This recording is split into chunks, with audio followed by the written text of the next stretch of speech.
Thank you very much for inviting me today. It's a pleasure to be here in Roma. So Maria has already introduced me, and again apologies, I have a cold, a flu, influenza, and so my voice is a little bit different today. And mille grazie GISPT, and particularly Carlo, for inviting me. It is a pleasure to be here, and a very successful symposium conference here today, so thank you. And it's lovely to be in Rome, beautiful Roma. My first visit, I've been to other parts of Italy before, but not to Roma. I have some heritage, despite my name Schneider's. My grandmother was Italian, she's a Righetti. So I have some lineage here in Italy, so it's nice to be home.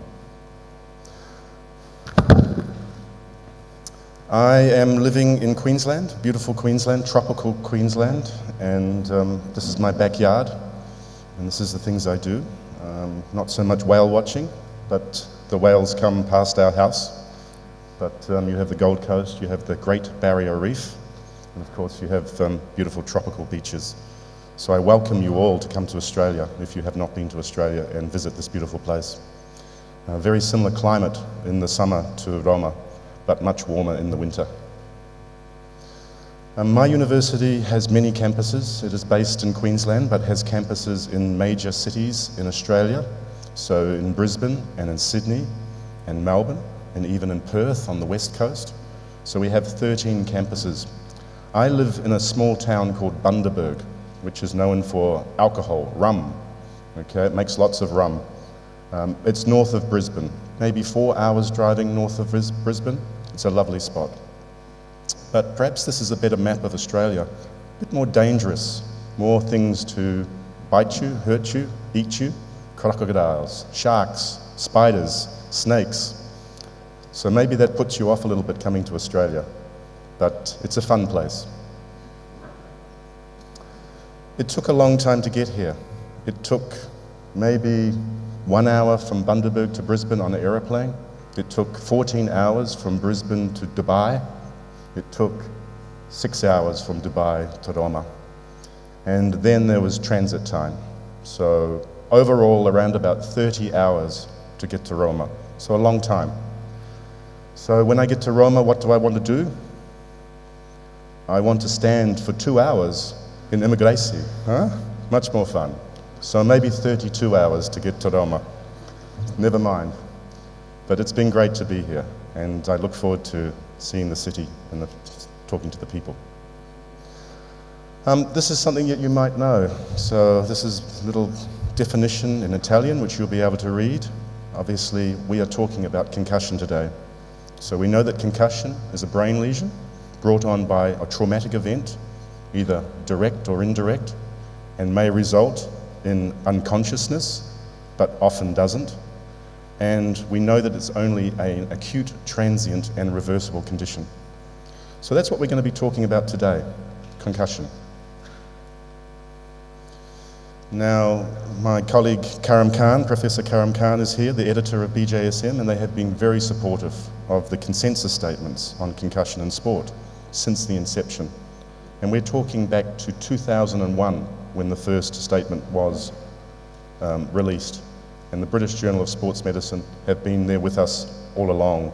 And it's great that you have such a good relationship with the British Journal of Sports Medicine, with GISPT as well. And so we encourage that. Karam just gave me the latest version of the journal. This is volume 2. So the consensus statement comes out in volume 1. And the volume 2 is also really important because it has the rationale, the systematic reviews, and the evidence behind the consensus statement. So we're going to be talking about that today. We're going to be talking about what's new in the last 3 or 4 years in concussion. So this is the journal and this is the statement. The statement here is around about 10 pages long. Okay, and we're not going to talk about 10 pages. We'll be here all day. It's full of good information. We're going to talk about the new things in concussion at the moment, the new things that have come out in the last few years since it was released before. Now, my involvement is working with a team of researchers led by Dr. Paul McCrory. Now, Paul is a neurologist and a sports physician based in Melbourne in Australia. And we have been working with him for the last 15 years. And particularly as physical therapists, as physiotherapists, we've been looking to diagnose concussion on the sideline using physical tests, using tests of coordination and balance to try and diagnose concussion. And that's where physiotherapy comes into it with the diagnosis side. We're pretty good at movement evaluation. So we're going to talk about this consensus statement today, the fifth one, which happened in Berlin last year and was released in the British Journal of Medicine just recently. British Journal of Sports Medicine, sorry. Oops, too far. Let's go back. Okay, so what is new? This is what we're talking about today. What is new? Now, this is new, the fact that they have arranged their consensus statement. And when I talk about the CISG, it's the Concussion in Sport group. So this is a group of experts that you saw previously. These people here who meet every 3 or 4 years, and they discuss what is new in concussion. This year, they released the statement under these headings, under the R's. Recognize. How do we recognize a concussion? Removing the player from the field or the court. Reevaluating them, so testing them off the court, in the doctor's rooms or in the change rooms or in the dressing room. Reevaluating them, resting them, making sure they're rested, because that is the cornerstone of concussion management, both cognitive and physical, and we'll talk about that later. Rehabilitation, how to get them back to their sport, whether they need to refer to a specialist, a psychologist, or a physical therapist, which we'll see later. Recover, how long does it take to recover? What happens if they don't recover? Return to sport, graduated return to sport protocols, we'll talk about that. Reconsider, so thinking about other types of special populations, pediatric, child, adolescent, so young people. And residual effects and sequelae, always a popular media, looking at CTE, chronic traumatic encephalopathy, things like that. And risk reduction, how do we prevent concussion from happening? So I'm going to talk today briefly on each of those. Not everything, but just what's new, and tell you what is new under each of those headings from the concussion statement. For noting, one of the authors here is James Kissick, and when we talk about the 11 R's, he was the one who brought that up first. And so Kissick and Johnson in 2005 talked about concussion with regard to recognition, response, rehabilitation, return to play. That quickly changed to the 5 R's, which was recognize, remove, referral, rest, and return to play. So adding in rest, the cornerstone of management. And now it's become the 11 R's with the CISG's discussion paper. So this is where the R's have come from. And I think it's useful to remember, as a physical therapist, as a physiotherapist, what the R's are and what you must do to manage a concussion. Okay. So looking at the definition of concussion, I gave you a definition before in Italian. It's pretty accurate. It's a good definition. They say in this consensus statement they have modified it after discussion with the group. It hasn't been modified that much, not much at all. The only things they've modified is what I have placed in the colour green. So they've replaced concussion with sports-related concussion, and they've added the word traumatic. So that's all they've done. The definition obviously stands besides that. And just for noting as I go through these slides, everything in green will be something new that has been put into the 2017 consensus statement. Now we need to be aware that obviously concussion is a functional injury rather than a structural injury. So it's difficult to diagnose. We can't do MRI or CT scans or X-rays to work it out. And so it's a clinical diagnosis. And really it manifests as a neurometabolic cascade. And it's transient, as we talked about before. So it does resolve itself normally over a period of time. When we think about a functional injury, a neurometabolic cascade, we think about a brain energy crisis. What is happening there is that the brain wants more fuel, more energy, but there is less blood supply to it. And that creates a bit of a problem, that the brain doesn't get enough energy, and that's why you get the symptoms of concussion. The headache, the not good seeing, the not feeling so well, feeling like you can't see properly, irrational moods, disturbances, maybe depression, things like that, because the brain is having a little bit of a crisis, but that resolves in 10 to 14 days usually. Now the next R is recognise, and so this year in the consensus statement they offered information on the biomechanical studies. These are the studies we see in the literature where they're putting triaxial accelerometers, so instrumented headgear. So inside the helmet of the American football player, they put a accelerometer. So they measure forces, basically, G-forces in 3 different directions in 6 planes, and they actually thought initially they could diagnose concussion by the amount of force that they recorded. It's not the case so much. The amount of force to the brain to make you have a concussion is very individual. So while some person can become unconscious at perhaps 50 Gs, other people could be 250 Gs. And so it's not consistent. And so we can't use them necessarily to measure diagnosis. So the consensus statement says we do not provide data on non-collision sports, although that is changing. Previously, we have had instrumented helmets and headgear in rugby. Now we're getting sensors that go behind the ears, and so they can go behind the ears of basketball players or football players who are not wearing a helmet. So that is changing, but the data is relatively new, and we don't have enough to make a decision on whether they're useful. And the other consideration from the CISG group was that they do not necessarily reflect impact to the brain. They reflect impact to the helmet. They may obviously reflect impact to the head, but not to the brain itself, and so they're not always reliable. So at this moment in time, we cannot support sensors to diagnose concussion for those reasons, but they are still useful tools that we can use to monitor concussion. So more work there. My group have just completed a systematic review looking at the biomechanical forces contributing to a concussion in collision football sports. We are just looking to publish this, but what we found from that review was that it's probably both linear and rotational forces that cause concussion. There has previously been literature showing that it's probably more likely to be rotational forces that are likely to cause concussion. Our research perhaps shows that it's probably both. And those G-forces are around about 100 Gs to 100 times gravity to actually cause a concussion on average. As we said before, everyone is an individual and everyone will get a concussion at a different force. And what we found, around about 100 Gs, is around about similar to a super heavyweight boxer hitting you in the head.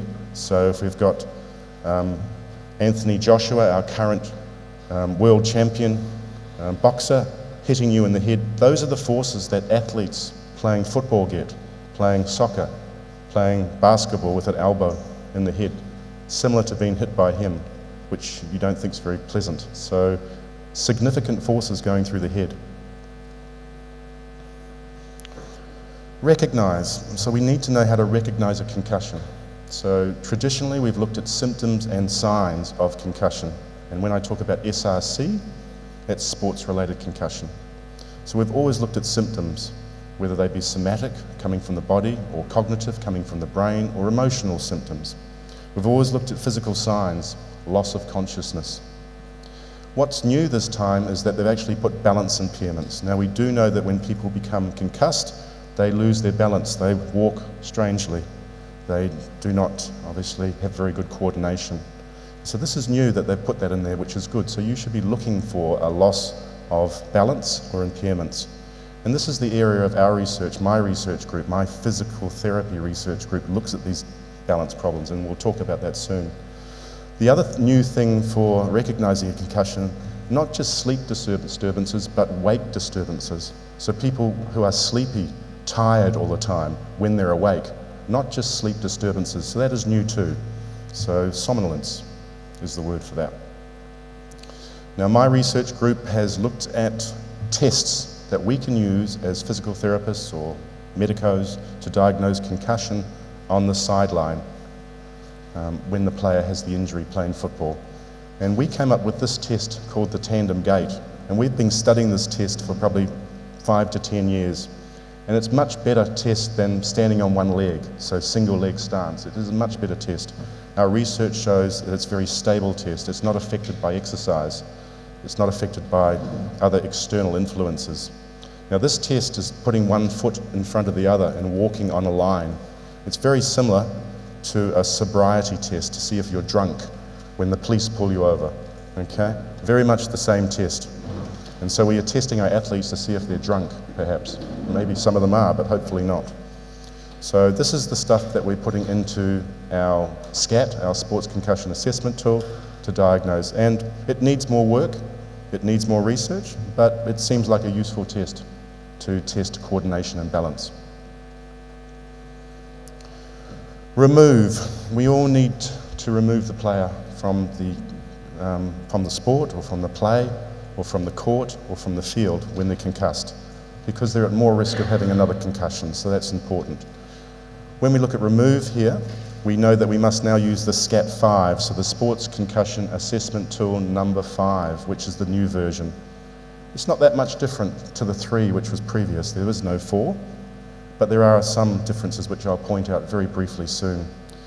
What is new with the concussion statement with regard to removing a player, that they also make a bit of a political statement saying that sporting bodies need to have adequate facilities, they need to allow adequate time, and there may be rule changes needed. So this is new information coming from the consensus statement saying that the sport needs to play its role in trying to diminish or manage or help athletes recover from concussion by providing guidelines or providing rules to stop them to do so. So this is new. This is parts of the SCAT-5 which are new this year. We have new red flags, and so obviously we need differential diagnosis between a serious brain injury, so subdural hematoma, so bleeding in the brain. This is very similar symptoms to a concussion. So there are red flags there. There is information on graduated return to school for our adolescents, our young athletes. And there's also a decision-making, stepwise decision-making information there to make the diagnosis about concussion perhaps. Now, it's very clear that the SCAT-5 should only be used by trained healthcare professionals or doctors. It cannot be used by the coach. It cannot be used by the manager. It must be used by a trained health professional. And I take that to be a physiotherapist as well. So while concussion is a medical diagnosis, I think it's important to know that we have the skills as physical therapists, as physiotherapists, to be able to make that diagnosis. So just be aware of that. Reevaluate, our next R.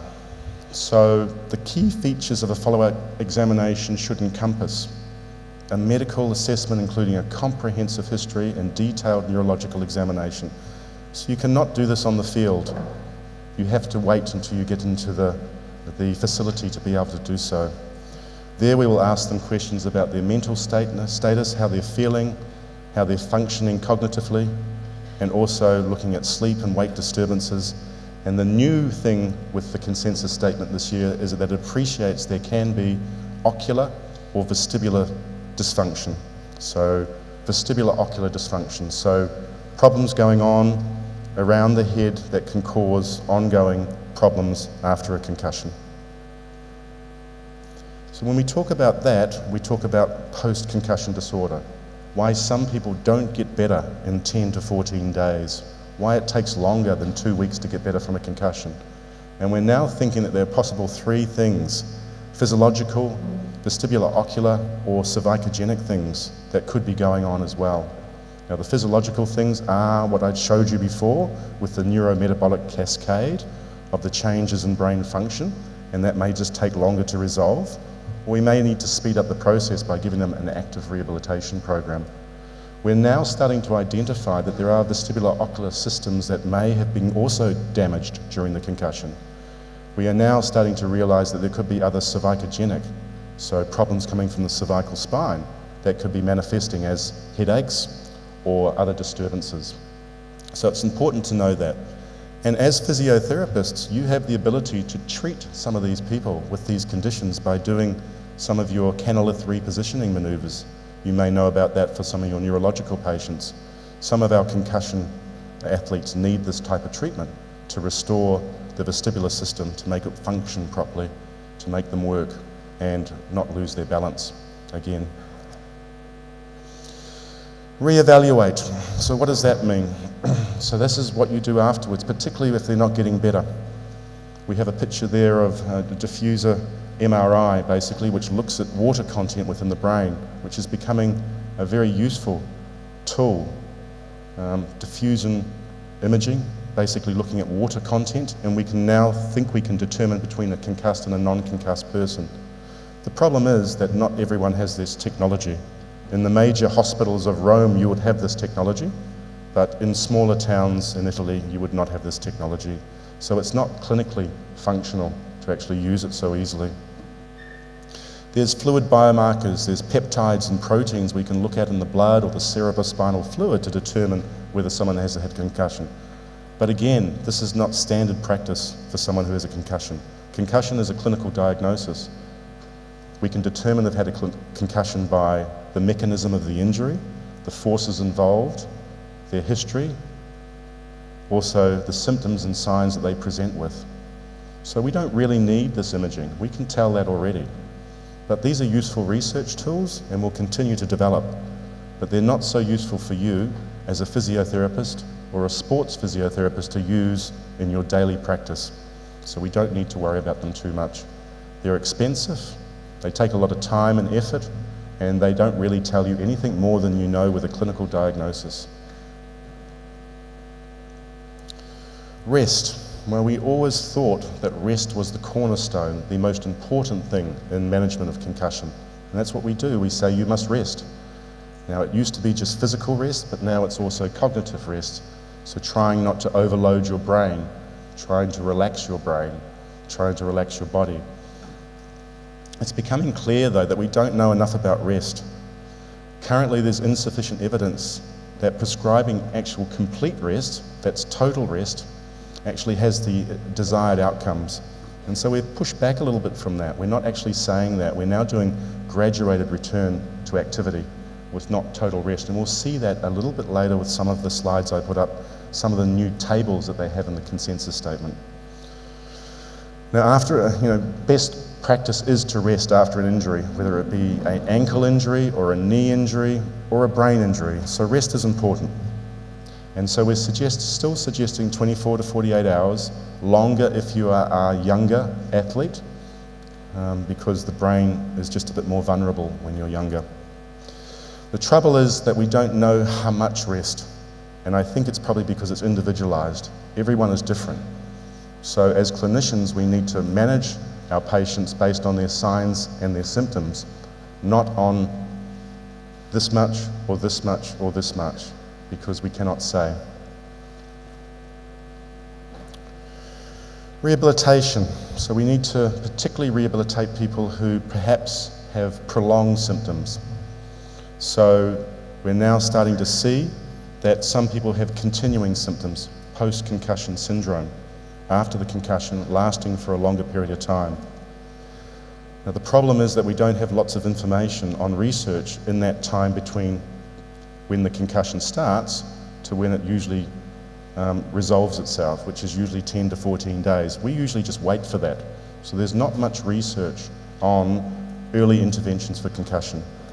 But there is starting to be a lot of research on rehabilitation for persisting symptoms, symptoms that last more than 10 to 14 days. And we're now seeing the role of cervical and vestibular rehabilitation. And I've highlighted those again because I think physiotherapists can play a very big role in that.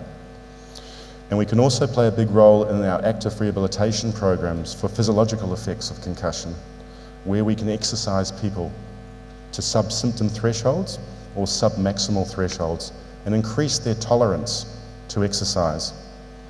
And that's a graduated return to activity in sport, which we talk about. So we do play a good role in rehabilitation, I think, as physiotherapists, and we need to put up our hand and say, we are the profession who should be managing this because we have the skills. When we talk about refer, we talk about persistent symptoms. And this concussion statement has now defined what a persistent symptom is, or the length of time. So it's pretty easy. It's more than that 10 to 14 days in an adult, and it's more than 4 weeks in children. So we treat the pediatric adolescent athlete a little bit more carefully. We don't return them to sports so quickly. We maybe double or triple or quadruple the time it takes to get a pediatric athlete, because their brain is developing, and it's important that we recognise that, and it's important we give them more time. When I talk about a constellation of non-specific symptoms, it means a lot of different symptoms. So everyone presenting with post-concussion syndrome will tell you different things. One person will have a headache. One person will cry more often than they should. One person will be angry. So it changes from person to person. So we must assess those symptoms individually.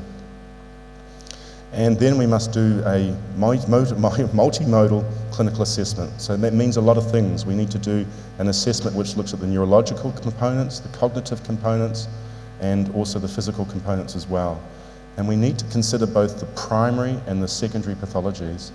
So the primary pathology is usually a concussion. The secondary pathology could be a whiplash, it could be cervicogenic pain, it could be a migraine.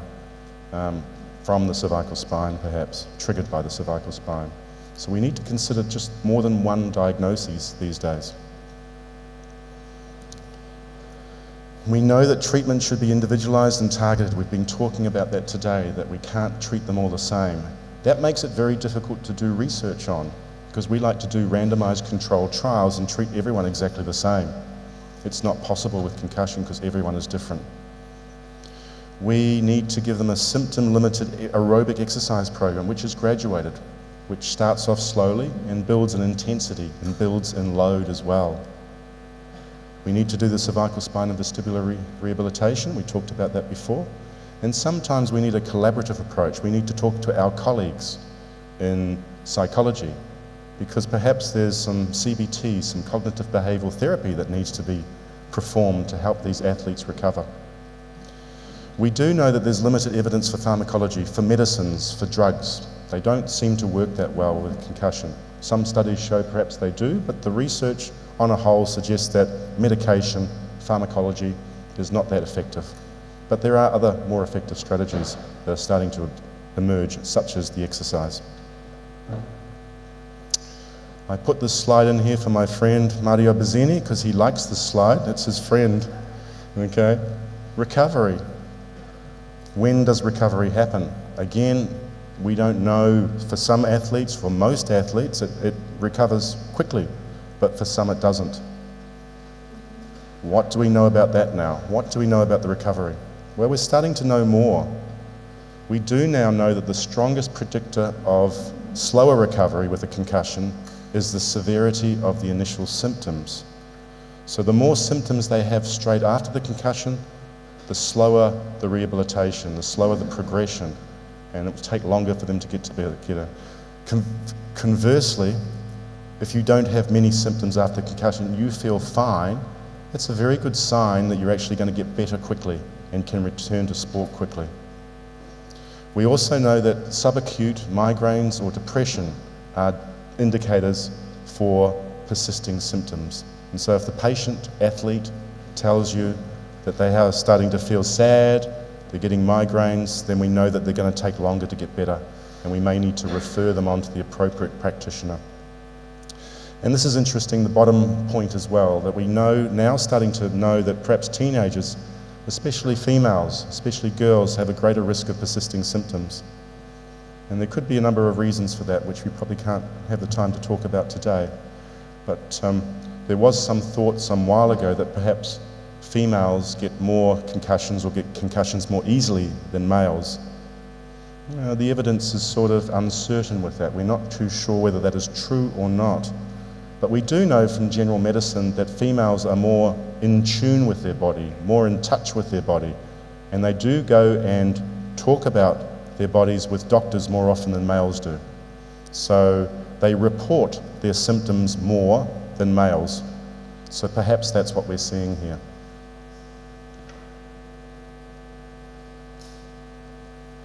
Yeah. I put this slide in here because yesterday we were talking about what is the difference between return to play and return to sport. Now, the new consensus statement on concussion talks about return to sport. It used to talk about return to play, no more. Now return to sport. There's probably a subtle difference, a small difference, but not much. It probably doesn't mean that much. It's mainly a term, and it's probably more of an English language term. When I talk about playing, you think about children playing. When you talk about playing sport, you think about something more organised. And so perhaps we're moving to something more organised, but I don't think it matters too much. So this graduated return to sport used to be called graduated return to play. So I think it's probably better that it's sport. This has changed slightly, but not much. It has simplified. The wording for this has become easier. Instead of talking about 80% of heart rate maximum, it now talks about medium pace or no resistance training. So it simplifies the wording so everyone can understand it. But that is the only change. We know that there is a graduated step-by-step return to sport protocol, and this is what we do. And if the patient can progress through this with 24 hours between every level or stage, then they can probably return to sport within 1 week. If they have persisting symptoms, it takes longer. So nothing much has changed in this except for the wording has become simpler. Reconsider is a new category in the consensus statement, and it's asking us to think about other populations, not just adult populations, not just professional athletes playing football, but also adolescents who are working their way through development. They now talk about child and adolescent athletes as those being less than 18 years. They now talk about children being less than 12 years, and they now talk about adolescents between 13 to 18 years. Now we do have a SCAT-5 child. We do have a tool that we can use to assess children for sports concussion. The SCAT-5 child should be used for children under the age of 12. But we don't really have anything yet between 13 and 18. There is no tool to use. So I think what we will see in the future is more development there. And we will see the consensus group start talking about those adolescent athletes. They make a very strong point that there is a need for more studies, particularly in the adolescent group, because the signs and the symptoms of a concussion may differ, and they are different predictors of prolonged recovery as well. And what is new in the concussion statement this year is that there's a return to school protocol, which was never there before. So this is it here. This is a graduated return to school strategy. And it's very similar to the graduated return to sport strategy because it's stepwise and it's progressive and it's gradual. And so what you can see there is increasing the cognitive load on the adolescent athlete over a period of time and assessing their signs and symptoms, and if they're good, then progressing them, and if they're not so good, then pulling them back and saying maybe less schoolwork, maybe less homework. So this is good to see. And it makes it clear in the consensus statement that we should not return an adolescent or a child athlete to sport until they've returned to school. So I think that's a very important thing to understand. Residual effects and sequelae.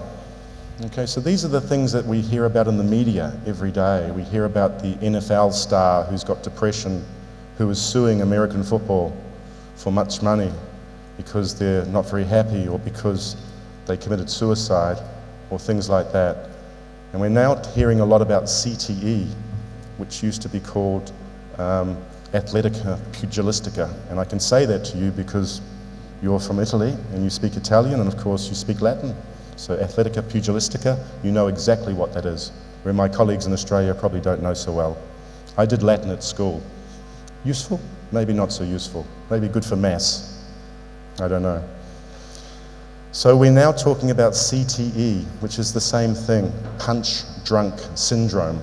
So we first diagnosed that around about 1930, when people, athletes, boxers, were starting to have problems. Punch-drunk syndrome. It's now called CTE. Too many hits to the head, not so good. Again, the consensus statement has the similar message again, that there is no direct cause and effect demonstrated between sports-related concussion and CTE. There is no definitive evidence at this stage. That's not to say there won't be any evidence in the future, it's just saying that we do not have that evidence now. So that has medico-legal implications, as we're aware. We're almost at the finish. Risk reduction, so prevention. What do we know about that? Well, we've been looking at trying to prevent concussion for a long time. The consensus statement says it will be impossible to prevent all sports-related concussions due to the nature of the sports that we play, whether they be high-velocity sports like skiing or cycling, or whether they're contact and collision sports such as rugby, football, etc. What do we know about helmets? Well, we used to think helmets weren't so useful with regard to preventing concussion. It's very difficult to study them because when you play American football, you must wear a helmet. So we can't have one team with no helmets, one team with helmets, and then see who gets knocked out, concussed. We can't see that. So it makes it difficult to study it. What we were thinking for a while was that perhaps helmets made concussion worse because people were using them to hit other players, and now there has been a rule change in American football to stop that. We were thinking because helmets are big, they offer a bigger target to be hit. And we were thinking because they're also big, that they perhaps produce more rotational forces on the head. So perhaps helmets weren't so good.